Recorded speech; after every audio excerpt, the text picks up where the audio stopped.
Most people think inflation is something that happens to them. Prices go up. Money buys less. Life gets harder. That story feels simple. And that is exactly why it survives. Because simple stories hide complex power. Inflation is not an accident. It is not a mistake. And it is not the result of people spending too much. Inflation is a process. A slow, technical, carefully managed process that moves money through the system in a very specific order. Some people feel inflation immediately. Others feel it years later. And some people never feel it at all. By the time inflation shows up in grocery bills, rent, or fuel, it has already completed its most important work. Assets have been repriced. Debts have been reshaped. Balance sheets have been cleaned. Losses have been quietly transferred. And the people making those decisions are not the ones standing in line at the store. Inflation does not begin where you see it. It begins where you are not allowed to look. Central banks do not lie about inflation. They do something more effective. They explain it in a way that makes the system appear natural, unavoidable, and outside of human control. Once you believe inflation is just how the economy works, you stop asking who it works for. To understand inflation, you have to stop watching prices. You have to start watching power. Inflation is usually explained from the bottom up. Consumers are told they are spending too much. Workers are told wages are rising too fast. Businesses are blamed for charging higher prices. This explanation feels logical because it focuses on visible behavior. You can see prices rising. You can see people buying things. You can see wages increasing. What you cannot see is where inflation actually begins. Because inflation does not start with spending. It starts with money creation. Central banks control the supply of money, not by printing cash, but by controlling credit, liquidity, and access. When central banks respond to economic stress, they do not inject money evenly into society.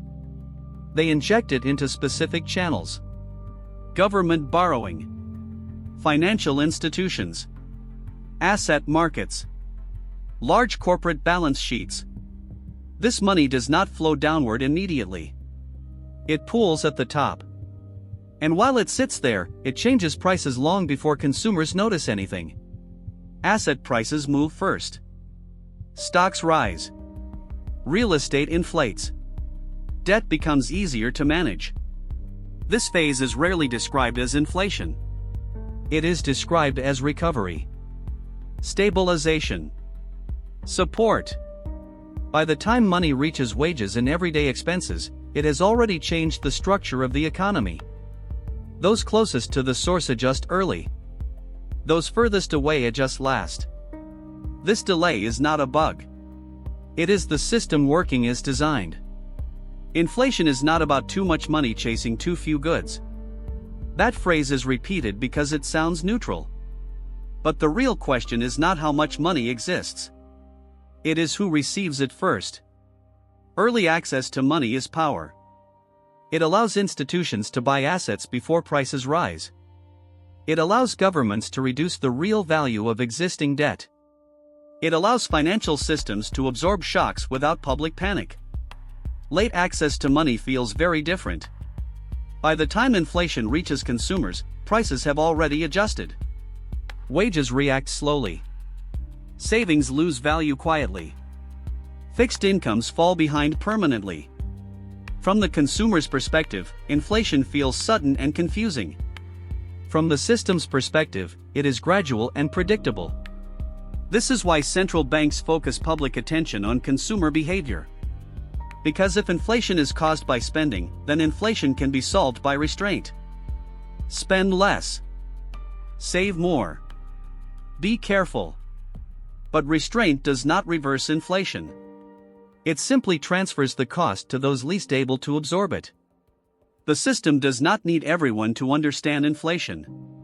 It only needs enough people to accept it. And acceptance comes from repetition. The same explanations. The same language. The same framing. Inflation becomes something that just happens. A weather event. A force of nature. Not a policy outcome. Not a design choice. Not a redistribution mechanism. When inflation is framed as unavoidable, accountability disappears. And when accountability disappears, the system remains intact. This is why inflation is always explained backwards. Because explanations shape behavior. And behavior maintains systems. Most people believe money is created when governments print it. That image is intentional. It makes inflation feel physical, visible, almost crude. In reality, physical cash is a tiny fraction of the money that exists. Modern money is created digitally, through credit. Every time a bank issues a loan, money is created. Every time a government issues debt, money is created. Every time a central bank intervenes, liquidity is injected. Money is not produced first and then lent out. It is lent into existence. This distinction matters because it changes who controls the system. Central banks do not hand money directly to people. They manage conditions under which money can be created. Interest rates, reserve requirements, liquidity facilities, emergency lending programs. These tools do not affect everyone equally. They affect those who already have access. When rates are lowered, borrowing becomes cheaper. But borrowing is only useful if you are already allowed to borrow. Large institutions borrow first. Governments borrow continuously. Asset holders refinance. This is where inflation actually begins. Not in supermarkets. Not in wages. Not in consumer demand. It begins on balance sheets. When new money enters the system, it does not immediately raise prices.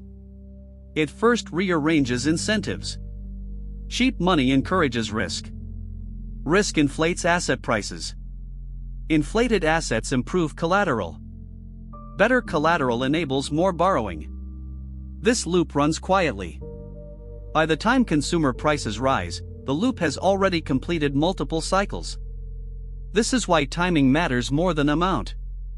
Two people can experience the same inflation rate and live completely different realities. One holds assets early. The other holds cash late. One sees inflation as growth. The other experiences it as erosion.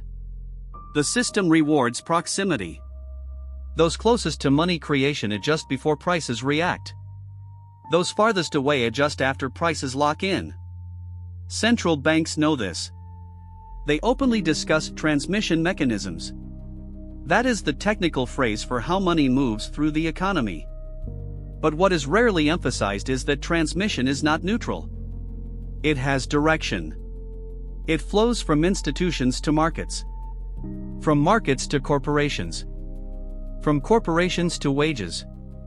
From wages to prices. At each stage, value is extracted. Inflation is not evenly distributed. It is staged. This is why central banks focus so heavily on expectations. If people expect inflation to continue, behavior changes.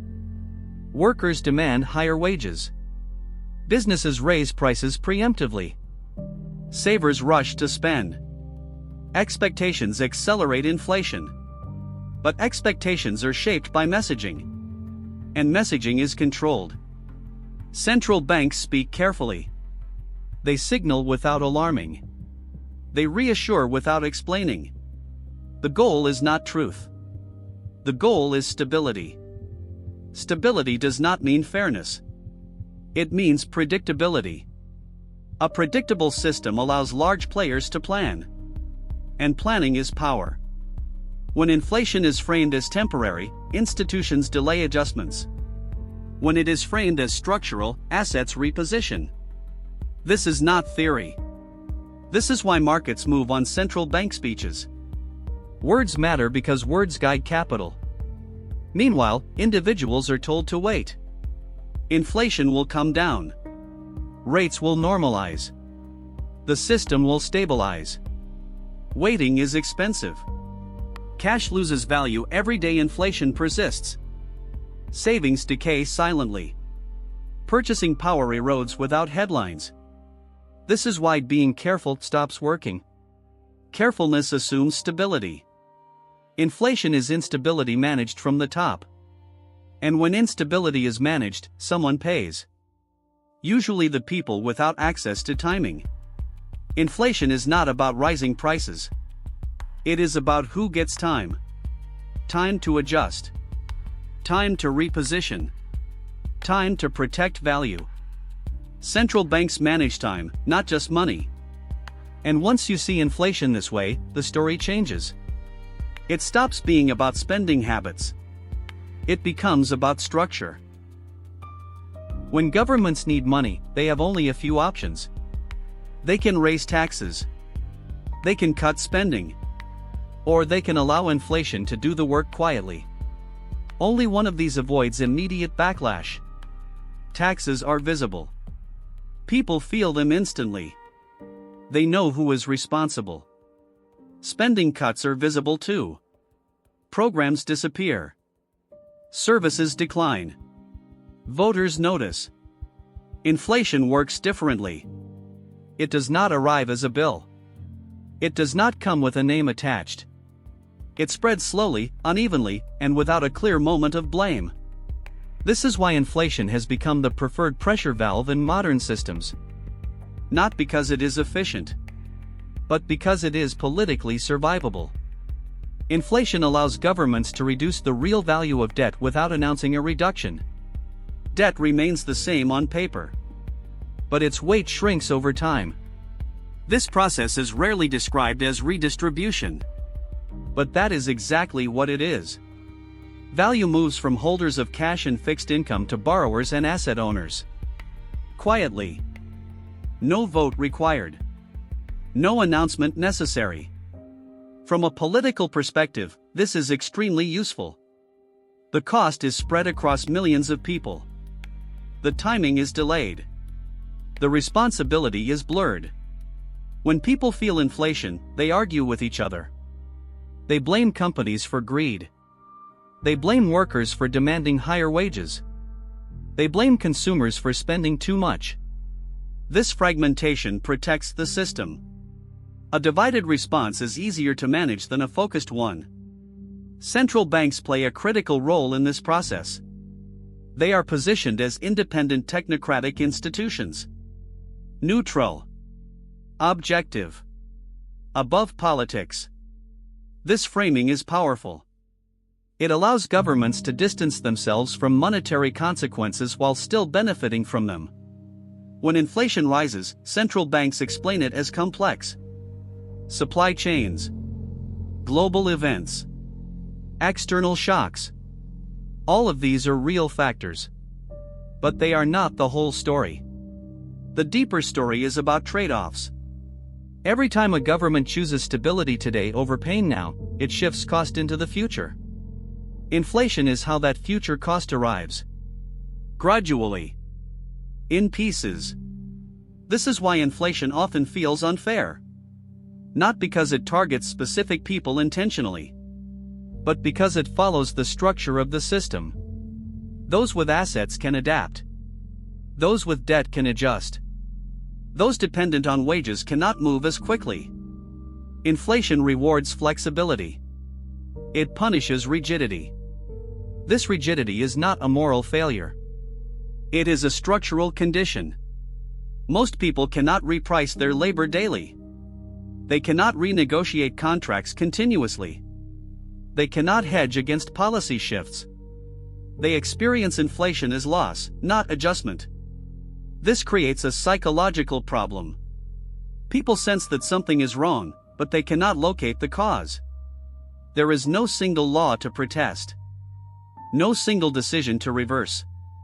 Inflation feels like background noise. Always present. Always draining. Never loud enough to confront directly. This is why inflation persists longer than people expect. Not because it is hard to stop technically, but because stopping it requires choosing visible pain over invisible erosion. That choice is rare. When central banks finally act aggressively, it is usually because inflation has become politically dangerous. Not economically dangerous. Politically dangerous. When public anger outweighs the cost of tightening, action becomes acceptable. Until then, explanations continue. Reassurances continue. And erosion continues. This cycle is not new. It has repeated across decades and across countries. The details change. The structure does not. Inflation allows systems to reset without admitting failure. It buys time. It spreads responsibility. It reduces obligations quietly. And because it is complex, it is easy to explain away. This is why understanding inflation requires more than economics. It requires understanding incentives. Governments are not evil. Central banks are not villains. They operate within constraints. But constraints shape outcomes. And inflation is the outcome of choosing continuity over confrontation. Once you see inflation as a political tool rather than a natural disaster, the narrative shifts. It stops being mysterious. It becomes predictable. The next chapter will explain why this cycle is harder to escape now than in the past, and why the margin for hiding inflation's cost is shrinking. Every inflation cycle eventually reaches the same question. Why not just stop it? Raise interest rates. Tighten policy. Slow the economy. In theory, inflation is reversible. In practice, the current cycle is far more difficult to unwind than most people realize. The reason is not a lack of tools. It is the cost of using them. In earlier decades, tightening monetary policy primarily affected growth. Slower expansion. Higher unemployment. Short-term pain. Today, tightening threatens something larger. System stability itself. Modern economies are built on leverage. Governments rely on borrowing to function. Corporations rely on debt to operate. Financial markets rely on liquidity to remain orderly. This means higher interest rates do not just slow activity. They stress the entire structure. Raising rates increases the cost of servicing debt instantly. For households, this shows up in mortgages and loans. For corporations, it affects refinancing and investment. For governments, it directly impacts budgets. When debt levels are high, even small rate increases have outsized effects. This creates a dilemma. Central banks must choose between controlling inflation and preserving stability. In earlier cycles, this choice was clearer. Debt levels were lower. Global systems were less interconnected. Policy mistakes were easier to contain. Today, the margin for error is thin. Aggressive tightening risks cascading consequences. Financial instability. Market dislocations. Political backlash. This makes central banks cautious. Caution slows response. Slower response allows inflation to persist. Persistence changes behavior. Businesses adapt to higher prices. Workers demand compensation. Contracts adjust. Inflation becomes embedded. Once embedded, inflation is no longer just a monetary issue. It becomes a social one. Expectations shift. People stop believing prices will stabilize. They assume higher costs are permanent. They adjust spending and saving accordingly. This feedback loop makes inflation harder to reverse without severe disruption. Another factor complicating reversal is globalization. For decades, global supply chains helped suppress inflation. Cheap labor. Efficient logistics. Stable trade relationships. That environment is changing. Supply chains are being reshaped. Geopolitical tensions are increasing. Energy transitions are altering cost structures. These shifts add structural pressure. Even if monetary policy tightens, these forces continue pushing prices upward. This means central banks are fighting inflation from multiple directions. Not all of them are under their control. Fiscal policy adds another layer. Governments facing rising costs and social pressure are reluctant to reduce spending. Cutting programs during inflation is politically dangerous. Raising taxes is unpopular. Borrowing becomes the default. Borrowing during inflation reinforces the cycle. Debt issuance increases. Central banks face pressure to accommodate. Inflation remains persistent. This dynamic blurs the line between monetary and fiscal policy. Central banks are expected to be independent. In reality, they operate alongside governments with urgent priorities: stability, employment, growth. Independence becomes constrained by circumstance. This does not mean central banks are powerless. It means their actions have consequences beyond inflation. Every rate hike sends ripples through markets, politics, and society. This slows decision-making. The longer inflation persists, the more painful reversal becomes. History shows this pattern clearly. Inflation that is addressed early requires modest tightening. Inflation that is delayed requires harsh correction. The current cycle has already been delayed. Not because policymakers are unaware, but because the costs of action are high and immediate, while the costs of delay are diffuse and gradual. Diffuse costs are easier to tolerate politically. Immediate pain is not. This is why inflation often runs longer than expected. Not because it is misunderstood, but because stopping it demands sacrifices that systems resist making. The result is a prolonged period of adjustment. Prices do not fall dramatically. They stabilize at higher levels. Wages try to catch up. Savings struggle to recover. People feel like something was taken from them, even if nothing was explicitly removed. That feeling is accurate.